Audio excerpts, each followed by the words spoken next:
Hello to all of you. आज हम बात करेंगे non homologous end joining repair mechanism की, और इस मैकेनिज़्म को हम एक एनिमेशन वीडियो की सहायता से समझेंगे।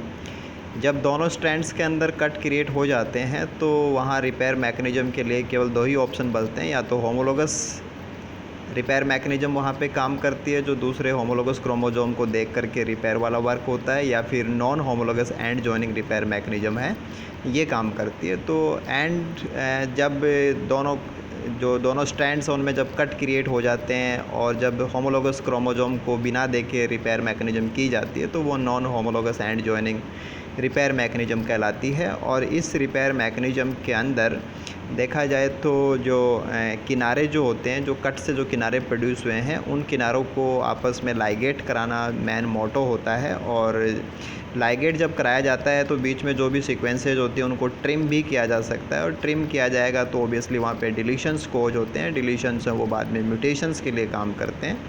तो जो non homologous end joining mechanism है ये एक प्रकार का म्यूटाजेनिक रिपेयर मैकेनिज़्म है जो सोर्स मैकेनिज़्म के लिए काम करता है। यहाँ पे जब हम देखेंगे कि कुछ ख़ास एंजाइम्स हैं, प्रोटीन्स हैं, वो काम करती हैं, तो जो हम इसको एनिमेशन वीडियो से समझते हैं।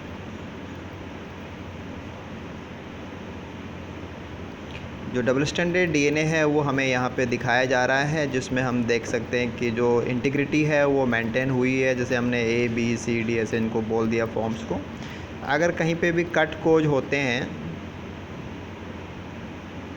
जैसे कि मान लीजिए कि यहाँ पे डैमेजेस कोज हो रखे हैं, तो डैमेज की वजह से दोनों स्ट्रैंड्स उनमें कट लगे और जो इंटीग्रिटी है डीएनए की वो लॉस्ट हो गई है। अब दोनों स्ट्रैंड सेपरेट भी हो सकते हैं, और जो कट की वजह से जो कंडीशन क्रिएट हुई थी वहाँ जो किनारे बने हैं उन किनारों के ऊपर स्पेसिफिक केयू प्रोटीन जो 70-80 डायमर्स हैं वो आकर के बाइंड करते हैं।